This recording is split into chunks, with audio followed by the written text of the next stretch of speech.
Da da da da. What's my good cheer? Welcome, everybody. Let's give YouTube a couple of minutes. Get those notifications out. In the meantime, if you've never popped into one of my lives before, hi, I'm Cindy. I explore the inside and the outside. And I am coming to the end of a very long day deservingly, and I didn't really have much choice. I took a nap yesterday, but I took a very, very long nap that made it so that I had to stay up for a big part of the night last night. And then when my alarm went off this morning at the regular time, I got up. So only had a couple of hours, and I didn't have to do that. I could have just stayed in bed, and I did stay up all night. I was ready for a good 8 hours sleep, and I could have, right, taken that 8 hours, but I would have messed with my sleep routine. That's one thing in this process, in this experience of change, because we're staying on the topic of change this week. But in this experience of change for myself, that I got to recognize that sometimes it's in those small choices that we make that we actually have an opportunity to make choices, to make a difference in our lives, make a difference in other people's lives, or, right, change the world. I'm catching little snippets of shorts of I don't know if it's a television show or a made for TV movie, and it's called The Journey, and it's about, you know, man putting his foot on the moon for the very first time, but telling it in a way that we get to experience that experience differently. No less true, no less important than actually setting that first foot on the moon, but it was in our choices, even in that day and age, that sometimes we feel that we can't make a choice, we can't make a significant change in anybody's lives, not even in our lives, but sometimes it is in those opportune moments, that perfect timing, that gap, that crack that opens up opportunities for us to make a choice. And it's in that relationship, right, with change. And it's so important because, we don't think we have a lot of choice in things, but we do. Or I would say we know we've got choices. We know we could make a choice and flip our lives upside down, right?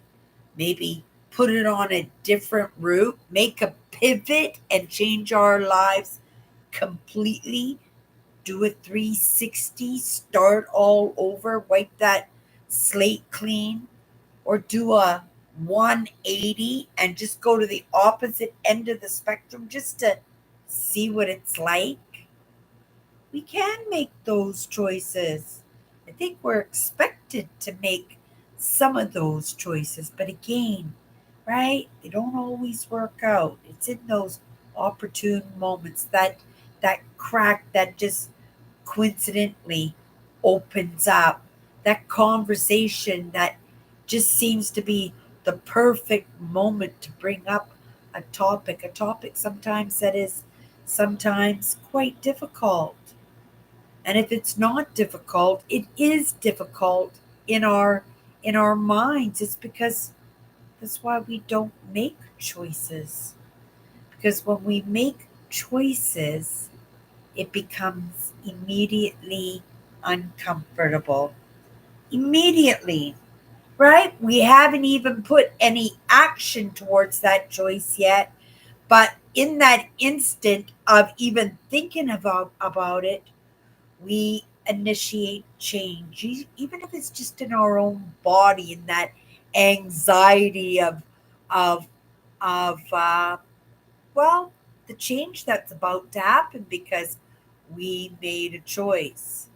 And you know, I was so scared in my entire life. I was that scaredy cat. I was that one that would stand behind a door or wall just to keep an eye on things, just to make sure that everything was okay. Of course, I would jump in if need be, but I was that person. I didn't want to. It was always just so painful, and it was always so hyper focused on me, and for that to happen, it was always painful. It was always super uncomfortable, and it was very scary, right? For very scary because I had no control, right? Because now you're in it. You started that ball rolling, coming down the hill. You've made a choice, and it's going to pick up momentum. And we have to fly with that. We have to ride those waves. We have to adapt and conquer. We have to adjust to others, and we actually have to sometimes support others because it's going against the grain of somebody else's belief quite often, right? Sometimes even your own belief. And that's the truth because lots of times we are unsure in our footing and we have an inkling that we should go that way. But again, those butterflies, the lump in our throat, the sweats, the stress, the worry, the that self-talk that says, "Oh my goodness, what were you thinking?" Right? But if you can get that action, right, and that choice going at the same time, it helps to alleviate, well, the choices because you've made a big choice. And when you've made a big choice like that, that's going to promote big change. And I kind of talked about this yesterday. Sometimes we've hit that capacity. Like if we even just do one more step, right, we're just going to faint or we're just going to break down or we're just going to throw our arms up in the air and give up, or we're just going to be just so stressed because now we're waiting for feedback from others. And as empaths and as highly sensitives, we tend to really get our self worth from what other people think of us. That's why we are such great caregivers. That's why we are such people pleasers. That's why sometimes we are pushovers and sometimes we come off as a little bit naive. That's because we are, because we're making different choices and different movements. And that's a good thing. Any kind of movement is a good thing because that means we took that initiative on a thought and an idea, right? We're not waiting for permission. We're not waiting for our systems to come down, right? To calm down. We're not waiting to drum up that courage. That courage is just initiated by the go, right? Just by the go that we attach to that choice that we make because we know it's going to be uncomfortable. Change is always uncomfortable. And the signal that you're ready for change is that things are feeling pretty comfy, right? That you got things, that the boat's not being rocked, nobody's cranking at you, nobody's knocking at the door, right? Nobody's giving you the side eye or rolling their eyes up in their heads. And these are the same signals that got things under control.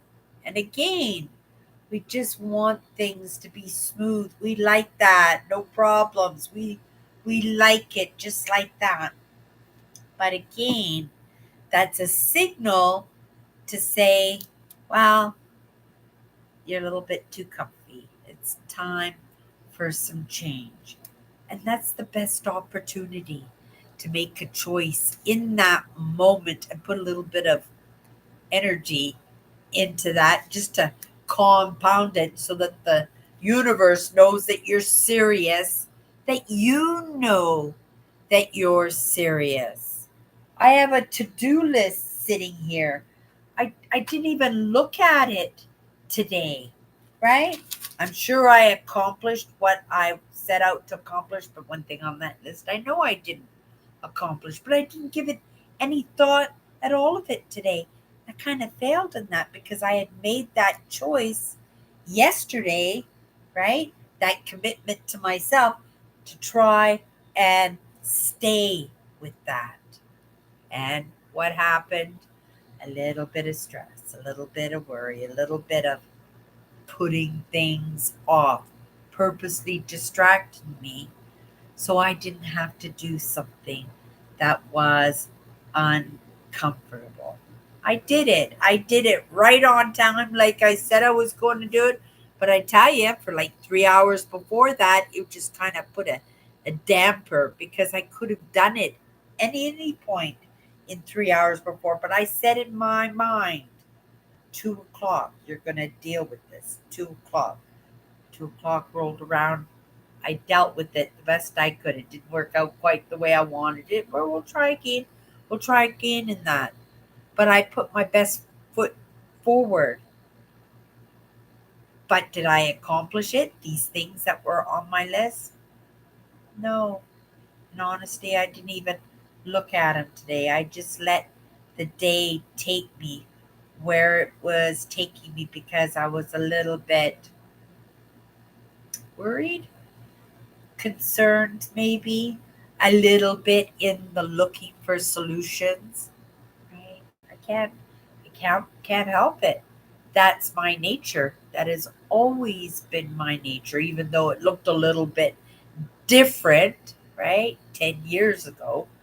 But so grateful that I'm able to pick up on a few things that come across my path. And it just, drums up my curiosity. And sometimes it drums up that little bit of courage that I need, right? It's that tool belt. And, I want to be proud of myself at the same time because I do just as much as I get that sense of self-worth from what other people think of me. I get it from myself too, because I am a fair judge of myself. I have to be, right? I have to be because I'm not surrounding myself with people who can positively support me in a way that gives me constructive criticism. Is that the way it is? Because there is a difference in how a suggestion is served. The way it lands is important because that will either entice somebody to try, maybe at the very least entice somebody to at least listen. But if you jam it down somebody's throat, they're just going to try and wrangle out of it, right? Get away from that uncomfortable because it is uncomfortable. But we could make a choice. And that's why sometimes we go about making these suggestions. But, maybe for myself too, just to take into consideration and how it's presented, especially when I am here every single day, right? I do it in a comfortable way for myself, but at the same time, right?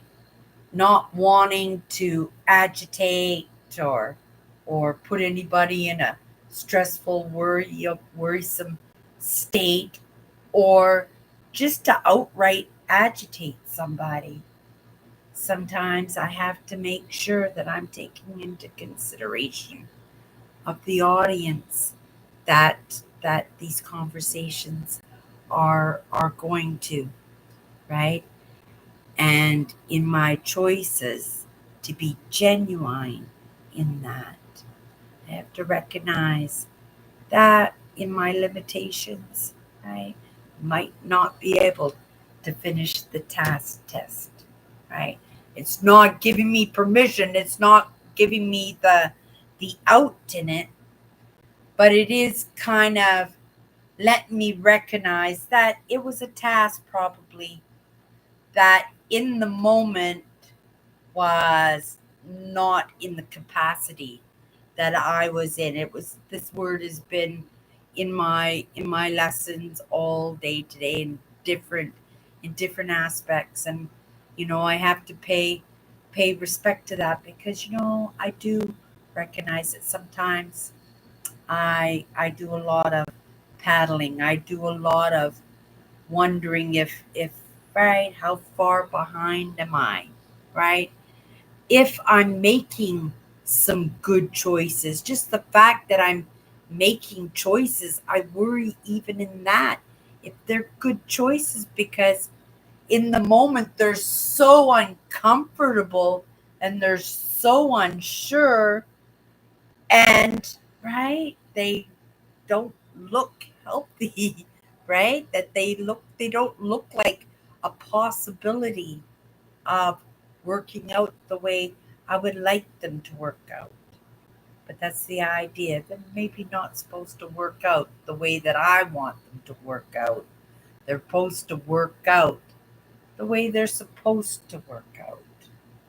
And just those choices that I make in that is just going to lessen, right? Lessen the impact. A little bit of cush underneath anything that I'm doing, a little bit of consideration for somebody else, a little bit of thought towards, right, the capacity of right what I'm putting out there. That maybe it's a lesson just for me, and it's not really a lesson that in the moment needs to be shared. But then again, in that genuineness, I just have to come in. Okay, so I wanted bring it back to the main tree. We're talking about change today, right? So I kind of looked at my growing up. I grew up in the 60s and 70s as a kid. Um, and in that time, there was so much change going on. So much change going on at the same time. And we're talking big things, right? Things that could cause wars like the Cuban crisis, right? I wrote a couple here. Like the civil rights, like I said, this television show that I was watching, The Journey, I just want to watch it so bad, the whole thing beginning to end. But I've been pretty much catching the whole show just by watching little shorts along the way, right? But that civil rights movement was happening then, right? Man's first foot on the moon. So in technology and in space, we were advancing so much. We had the Cold War going on, right? That was a big one. Oh my goodness, another big one. What about women's lib, right? My mother got wrapped up on that. And she didn't do it because my mother loved working, right? All us kids are good workers, right? We don't mind working hard, but my mother actually loved working. It was an opportunity for her to get away from the kids, to get away from what was not rubbing her rubbing her well. And it was in her choices, right? That she decided to help in putting a roof. She was probably the main breadwinner. Both my parents made good money, right? My mother worked in hospitals her entire life, and my dad was a commercial fisherman, lumberjack, right?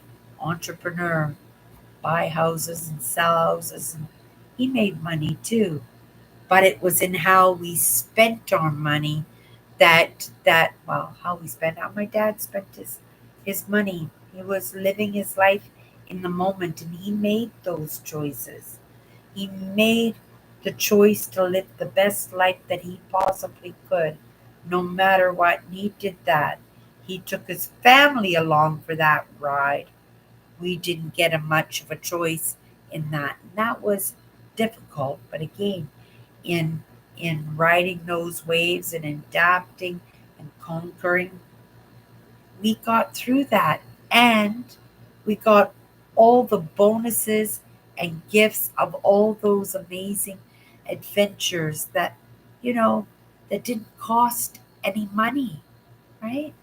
Or very little at the time. Price of gas was a little bit better than it was now. We did lots of country drives, right? Lots of walks for the parks and doing trails, lots of just sitting and having conversations, right? But these were choices that my father made, and because he made those choices, he took his family along for those, and we didn't get much say in those, right? There was a lot of uncomfortable in that, but right, you don't got no choice. You got to jump in, you sink, you swim, right? You adapt, you conquer, you fail, you succeed.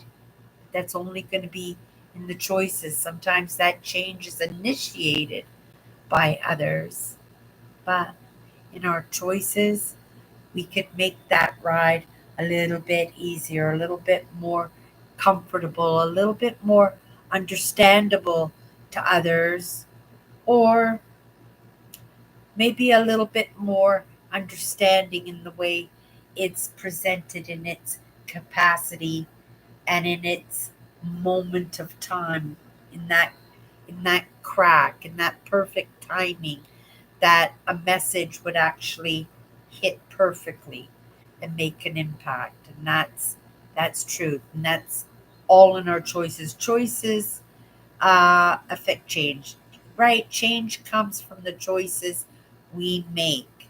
And you make that choice and you move towards that, we can make miracles happen. You know, it's what keeps me going. It's my never give up, right? It's my curiosity to be brave enough to experiment a little bit, right?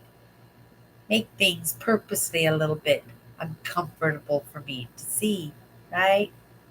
Can we play with this? Will it work? Or, right, that doesn't work. Let's not try it again.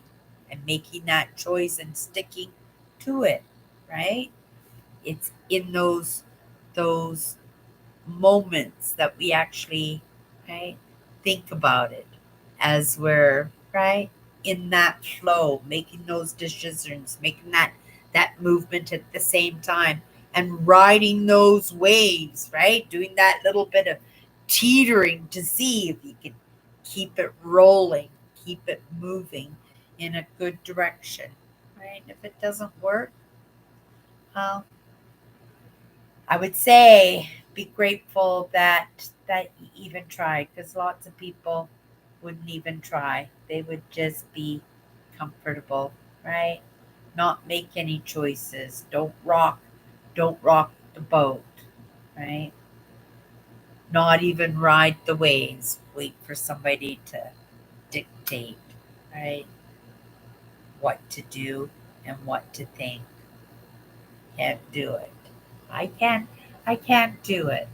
I show up the way that I show up, and I just trust that the lesson will come across my path. And if I'm super lucky, it might come across somebody else's too. Okay, you guys, tonight let's just pick a card. Let's see if we can attach it to this word change, right? Or specifically to choices, because it does initiate change. And, lots of times we wait for somebody else to tell us what to do, what to say, what to think, right? But we are quite capable of testing those waters for ourselves, making a choice for ourselves. And it's only in how uncomfortable do you want to be. And let that dictate how big of a choice, how big of a change you want to make. Okay, you guys, here's the card right here. We got this word wonder, you guys, and not when I wrote this word down, it wasn't like wonder as in curious or right. It wasn't wonder as in looking at something as a question, even though you can, because it is in our curiosity. But that wonder that just takes us in the moment, right? Right? That that thing that just blows our mind, or that just brings a sense of calmness about us because the scene that we're looking at is so beautiful, right? We got this word wonder. It's been a big player in my life because I find everything to be wondrous. I've always found everything to be wondrous. It starts off with a curiosity. Sometimes it's just a sparkle or something that you catch out of your eye that just offers up an opportunity to get your attention, and you're just like, are you kidding me? Right? What did I write here? Wonder is the majesty of what's being presented, right? That wonder to say, oh my goodness, how did this happen? How did I deserve this? Wow, look at this beautiful lake. Look at this landscape. Oh my goodness. It's magnificent. It belongs on a magazine, right? Sometimes it's in the miracles, sometimes in those close calls, and you go, oh my goodness, how did that happen? And just be grateful and attach that gratefulness to that wonder, right? Because something that was supposed to happen, right, didn't happen the way that we expected it to. And it's like, right? And it's not shock, but again, it's that wonder. How how did that happen? Right? I've had lots of those moments in my life. I hope to have a whole lot more of those, right? And again, those moments don't necessarily come from the choices that we make. They don't. Sometimes it's just in the moment that we're at that we just kind of move into that naturally in that landscape or that presentation, whatever's being presented to us, that is that ignite to get our butts in gear, right? That something looks so amazing, something is so wondrous that somehow it touched us, it motivated us, it inspired us, right? It dazzled and amazed us, right? Wonder is the majesty of what's being presented. Maybe it's this. Maybe it's this. You guys, I am bagged. I am calling it a night. I held myself accountable. My sleeping habits will be back on track in the morning. Looking forward to a good sleepy with the air conditioning just blasting on me because it went to 100 Fahrenheit again today, 36 something Celsius. We were the hot spot in Canada today, Winnipeg, Manitoba, and it was a hot one. It cooled off a lot. It dropped like 10 degrees in like 2 hours. It's going to stay fairly mild, I think. For the next 24 hours, we might even get some rain. So going to enjoy the rain. I'm going to enjoy a little bit of the dreary and enjoy the air conditioner because I had it directed at the cat for the most part of the day, right? She doesn't take the heat well. You guys have a great night, and we'll see you tomorrow.